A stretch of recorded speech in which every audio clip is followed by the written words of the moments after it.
Today on Mill Street, we're going to take the water bath out of making cheesecake. It's about time. And we start with the Basque Cheesecake, which has that wonderful, almost burned top to it, but a really creamy interior. And then we're going to do a Ricotta-Semolina Cheesecake, which is so much better than the regular New York cheesecake. For example, the ricotta replaces cream cheese, it's lighter. And we also whip some egg whites to really make that a great, fluffy interior. And finally, we ask and answer the question about, does darker bakeware actually bake faster than lighter bakeware? And the answer may surprise you. So please stay tuned as you make two of the world's best cheesecake recipes right here at Milk Street. Funding for this series was provided by the following. Moe salmon comes ready to cook, ready to grill, ready to season, or pre-seasoned, and ready to eat. And an assortment of flavors for an assortment of people. Moe salmon. We pass down traditions here. We create and connect. We enjoy special moments, some simple, some grand. The heart of your home is the kitchen. The heart of your kitchen is the galley.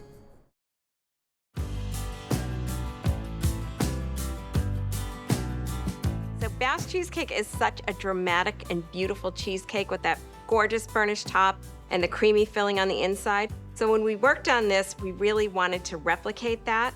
But the biggest challenge that we had is to get that really beautiful brown top without the inside of the cheesecake overcooking. Also, trying to figure out how long to keep it in the oven. Should it go longer and lower? Should it go shorter and higher? So that was all of the things that we worked on to get this just right. So one of the great things about this cheesecake, it is made in a pan that's lined with parchment paper. It doesn't need a water bath. A water bath is great for cheesecake, but it's kind of a pain in the neck. So first, we have our sugar. We added a little less sugar in this, so it's not quite as sweet, and a little bit of lemon zest. And if you zest right over the bowl, all of those oils go right into the bowl and not on your cutting board. So that looks pretty good. And also a little bit of salt. Salt, again, makes every dessert taste a little bit better. So I'm just gonna let that go for a second. So I'm gonna add our cream cheese at this point. With any cheesecake, you really want all of your dairy to be at room temperature, because if anything is cold, that's when you get kind of lumps of cream cheese. So make sure everything's at room temperature. That's really important. So I'm gonna put this in. So I'm gonna beat this until it's nice and creamy and there are no lumps. And the sugar really helps with that. It kind of breaks it down a little bit.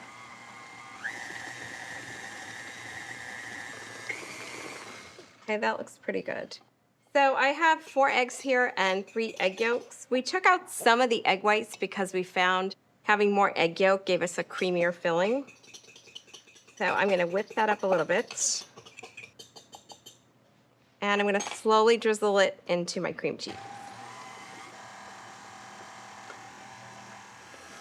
I'm gonna do this in like 4 or 5 additions, but I'm gonna stop the mixer occasionally and really use the spatula to make sure it's incorporated really well. There's always that dimple at the bottom of the bowl. Sometimes if you don't get that, then you get like a chunk of cream cheese, which is not really what you want.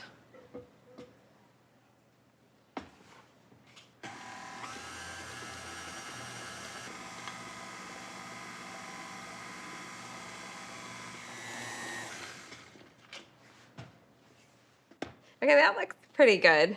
So the next thing I'm gonna add is some creme fraiche. We decided to use creme fraiche because it gives a really nice tang to this. We're gonna add it slowly, a couple of tablespoons at a time. So as you can see, there's only 5 ingredients in this, so that really wasn't the challenge. The challenge was the baking of it.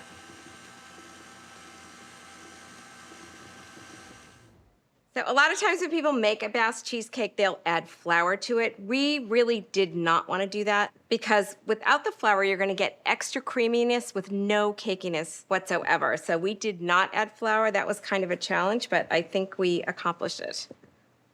So here is the aha moment for this cheesecake for us. We found that if you just took this batter and put it in the oven, to get that burnished top, we were overcooking the filling. So we brainstormed a little bit and figured out that if you take the batter, chill it completely, and then cook it, you don't have that problem because you can leave it in the oven long enough to get the beautiful brown top.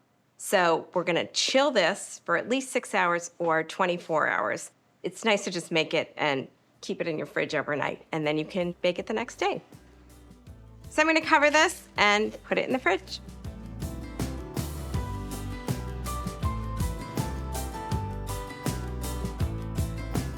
So our batter's completely chilled. If you're not familiar with a Basque cheesecake, originally it was made in a wood-fired oven. So what we did to replicate that here is put it in a very hot oven. We have a 12 to 14-inch circle of parchment paper here. I'm just gonna use that to line our springform pan. Another thing that was a little bit of a challenge for this was the color of our bakeware. We found that if you bake it in a light pan, you can use a higher temperature. If you're using a darker springform pan, you really have to turn the temperature down because the outside of a darker pan conducts heat better and it will cook the cheesecake too fast. We use 450 for the lighter pan. For a darker pan, you want it to be at 425. So I've lined my pan with my parchment, and now I'm gonna take my nice cold batter and put that in my springform pan. Okay, so I'm gonna spread that evenly. And now again, because this is a lighter springform, it's gonna go in a 450-degree oven for 40 to 55 minutes. I know that sounds like a really long range, but we found every oven is a little bit different. Some of these will get really brown and some of them will get some browning, but they won't be very dark. Either way, it's gonna be delicious. The most important thing is the temperature. So if you use an instant read thermometer and stick it in the side of the cheesecake around 40, 45 minutes, you want it to come to 150 to 155. It's gonna be really jiggly. It's gonna look like it isn't done. It's gonna look wrong. But if you don't pull it at that time, it's gonna overbake. So once you are getting close to that temperature, you wanna check it every 3 or 4 minutes because it's gonna go really fast. So I'm gonna put this in an oven at 450 and we'll see what happens.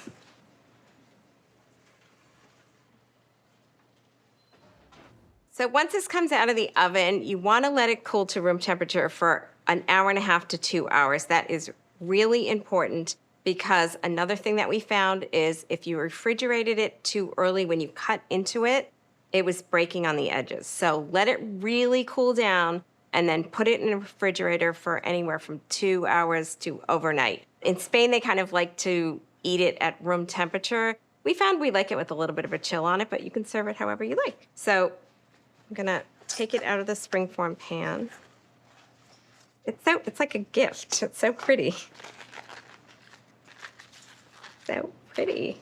So the best way to cut a cheesecake clean is to put your knife in some nice hot water, dry it off,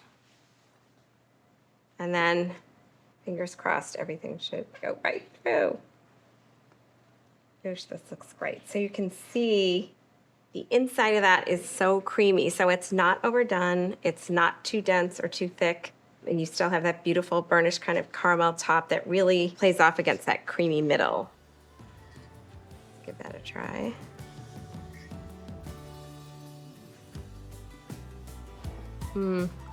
That is probably the creamiest cheesecake you will ever eat. It's got a little bit of lemon in it, it's not too sweet, and there's no crust, no water bath. So the next time you want to try a really elevated cheesecake, try this Basque cheesecake from Spain. It is utterly delicious.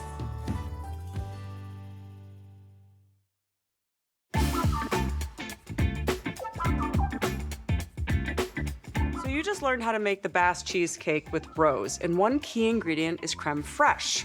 Crème fraîche is a slightly cultured dairy product. So unlike mascarpone or clotted cream that are just delicious, high butter fat cream, both crème fraîche and sour cream are cultured. And cultured means that there is acid produced in the making. And that acid is the key to the success of that delicious Basque cheesecake.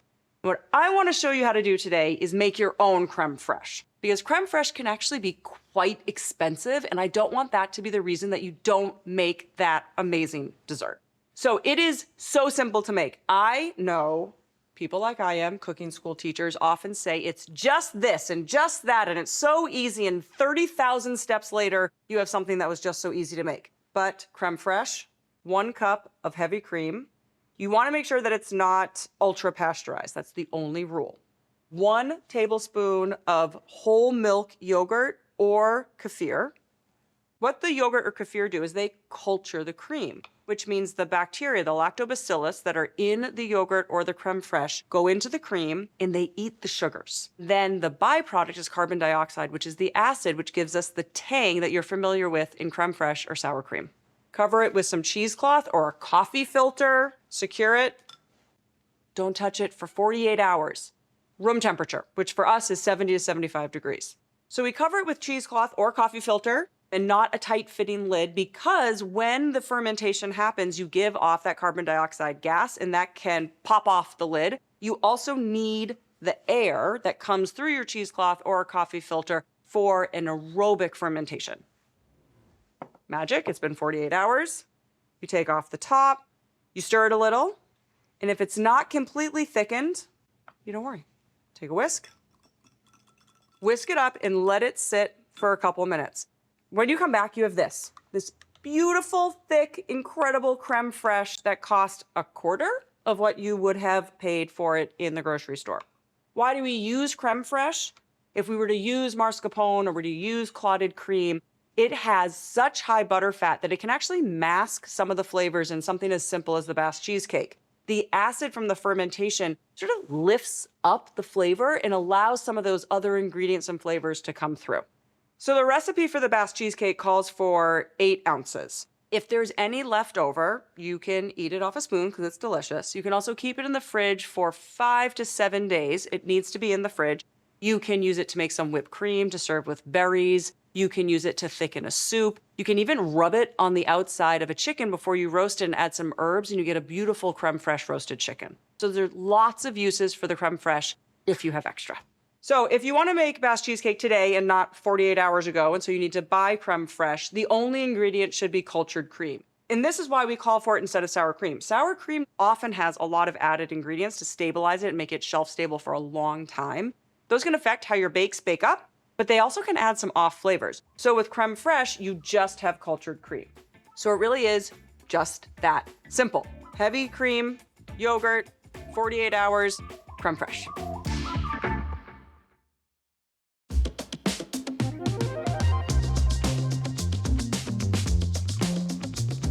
As Rose mentioned in her recipe for the Basque cheesecake, we had a bit of an issue with different kinds of pans. There are nonstick, dark nonstick, and aluminum pans to work with in all of the different types of bakeware that are out there. So we wanted to dive a little deeper into this issue because it does come up quite often. We have a lot of readers who write in, and they have problems with cakes. They're over baking, and we really kind of zero in on half the time it's because they are baking in a darker pan, and our instructions are for a lighter pan such as this one, which is a stainless coated aluminum. So we want to go deeper into the materials here and how it can affect your baking. You mentioned the Basque cheesecake. I remember also when we did the goat cheese cheesecake, how much testing and retesting we had to do because we were using both a dark nonstick and we were using the aluminum nonstick. And they were baking at such different bake times before they got done. So we thought we would dive a little deeper into this and bake our wonderful yellow blender cake, make the batter, and bake off some cupcakes in these different types of pans. Light nonstick, a dark nonstick, and this is a stainless coated aluminum, which is not considered nonstick. And we'll see what the results will be. Okay.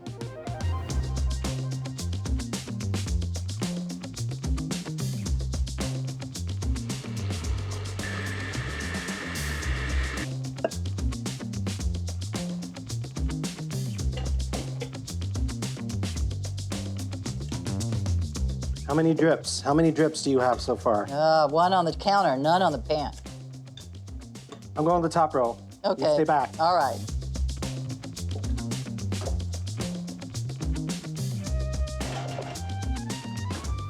So as these cool down, this is the same exact recipe, baked at the same exact amount of time at the same temperature in 3 different pans.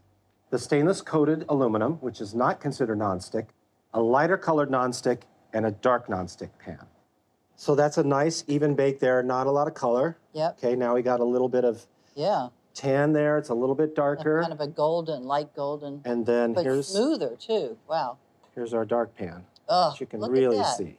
So the question is, how do we adjust? If you have only dark nonstick pans in your kitchen for cakes or for muffins, what do you do? For one, you might want to turn the heat down by 25 degrees or so, and you need to do more diligent testing at the end because it may need a little less time in the oven as well. And for the nonstick, actually, this one I prefer because it's got a little color, it's nicely set, it didn't over brown. Right, it's got a little baked dome on beautifully. it. And this is kind of more of a professional pan. You don't see too many of these any longer that have no nonstick coating. So much of the pans in the stores now are nonstick automatically. So there's no need to throw out your pans. You just need to know how to adjust. If you're baking a cake or muffins or cheesecake, darker pans, drop the temperature by about 25 degrees and cook it a little less and start checking for doneness sooner. The light nonstick is good all-purpose, but you may also want to drop the temp a little bit if the recipe does not call for nonstick. If you have only a light-colored pan that's not nonstick and the recipe has nonstick in the recipe as the pan, you have to adjust the opposite direction or you'll get a cake that's still liquid in the middle. Nobody wants that. So if you decide you want to make a recipe and you don't have the exact equipment, don't panic. Just adjust it as we've suggested and you should be fine. All right, all that work, not for naught. That's great. Who loves their job? Sprinkles We too. do, sprinkles. Cheers. Cheers.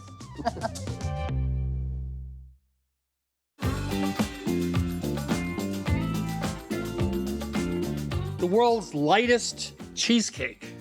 This has ricotta in it, has some mascarpone in it, which gives it great flavor as well. And we're gonna do something a little bit unusual. We're gonna add beaten egg whites to this mixture to really lighten it up. So we're not using a water bath, but I can't say it's a no crack cheesecake. Because of the egg whites in this, you will see a little cracking, but that does not mean it's gonna be overbaked, and we'll get to that later. So first of all, we have to prepare our pan. And we're just using a spray. And I should have also mentioned, by the way, there's no crust. You know, there's no reason you have to use the crust in a cheesecake, so we'll just not use a crust.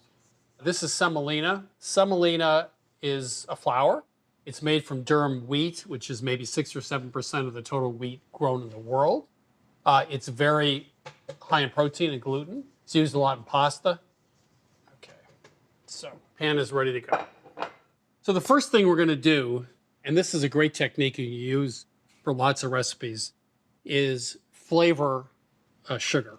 Do that in a food processor, and we're going to zest on the sugar, and then we're gonna process for about 10 or 15 seconds. When you zest lime or lemon or orange, you wanna zest it over the bowl or the food processor.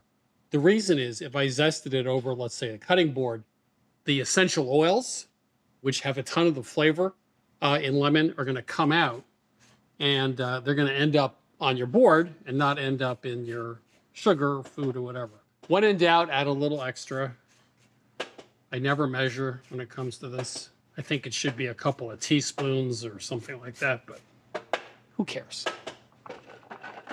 And like we do here on TV, always have your food processor backwards so you can't see the controls. See, that's really, there it is.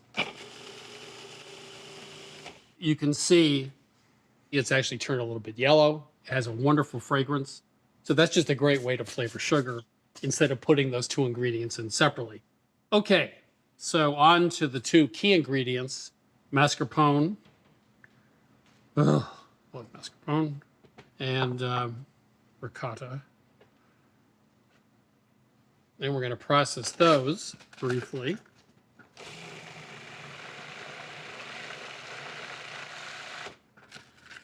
And you also notice that, mascarpone is a little thicker than ricotta, but neither of them is as gluey and compact as cream cheese. We're adding a little bit of semolina in here because this is a wetter dough. Egg yolks, lemon juice, a little salt, and a little marsala. So now we're going to just mix that up. So that part is done. Now we're going to beat the egg whites, which is a good time to have a little lesson in egg whites. Obviously, you want a clean bowl. You don't want any fat in the bowl. We're going to start it off kind of at a medium. So once the egg whites are broken up a little and frothy, we can start adding sugar. There are two things you can add to egg whites to stabilize them so that they are creamier and really hold the air better. One is cream of tartar, which is acidic. Sugar is really what I like to add. It makes them very soft, very billowy, makes it harder to overbeat them, and you get a nice, luscious texture.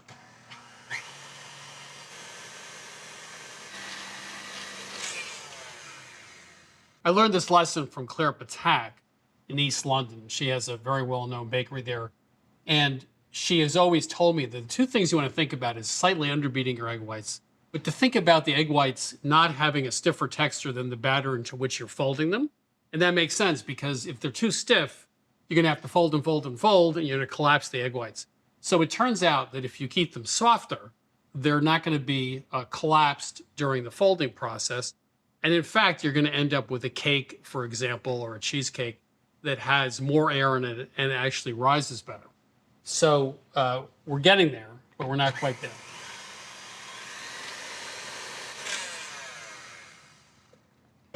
Okay.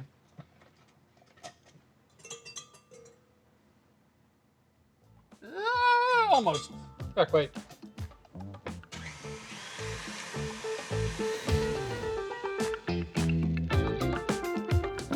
Now look at these. Let's just look how soft and creamy they are. If I hadn't put sugar in here, they would be kind of foamy and brittle and more airy, not creamy. If they're not creamy, if they're too brittle, they're going to collapse as you fold them. Now, when you first fold in or mix in the first part of the egg whites, you can really mix them in. But when you're going to add the next 2/3, you're going to want to be a little gentler with it. Because these egg whites are soft, that is, they're not stiff peaks, and they're nice and creamy because of the sugar, they're folding in to the batter. And they're really, as Claire Patak said, if those egg whites are stiffer than the batter, they're not going to fold in nicely. And then it's going to be very hard to fold them in. So they're folded now. By the way, her bakery is the Violet Bakery in East London. So if you're ever in London, I don't care what else you do, but go there.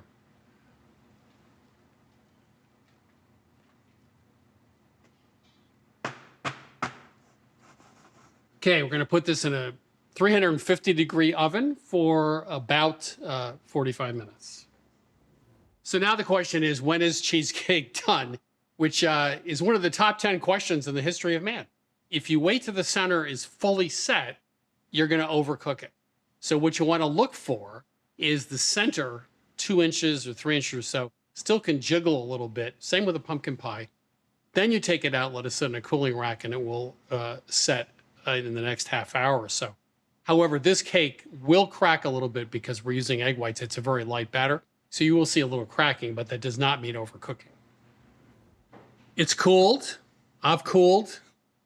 Now, if I showed this to you and said, I just baked the cheesecake, you go like, nice job, pal. You really overbaked this one. But it's got the egg whites. It's got a little bit of the semolina in it as well. And that's just what it does. But it does not mean it's overcooked. Now, before I stop talking and eat this, I mean, this is super light. I'm not even sure it's cheesecake. It obviously has a lot of cheese in it, but oh. Nothing short of spectacular, if I say so myself. I mean, this is so good. Even if you don't like cheesecake, you'll like this cheesecake. So, Ricotta-Semolina Cheesecake with mascarpone. It's super light. It's part cake. It's part cheesecake. There's no bottom crust. You don't have to use a water bath. Please give it a try. If you want this recipe and all the recipes from this season of Milk Street, go to milkstreettv.com. Recipes and episodes from this season of Milk Street are available at milkstreettv.com, along with shopping lists, printer-ready recipes, and step-by-step videos. Access our content anytime to change the way you cook. The new Milk Street cookbook is now available and includes every recipe from our TV show. From cacio e pepe and skillet spanakopita to Brazilian-style carrot cake and Thai coconut soup, the Milk Street Cookbook offers bolder, fresher, simpler recipes. Order your copy of the Milk Street Cookbook for $27, 40% less than the cover price. Call 855-MILK-177 or order online.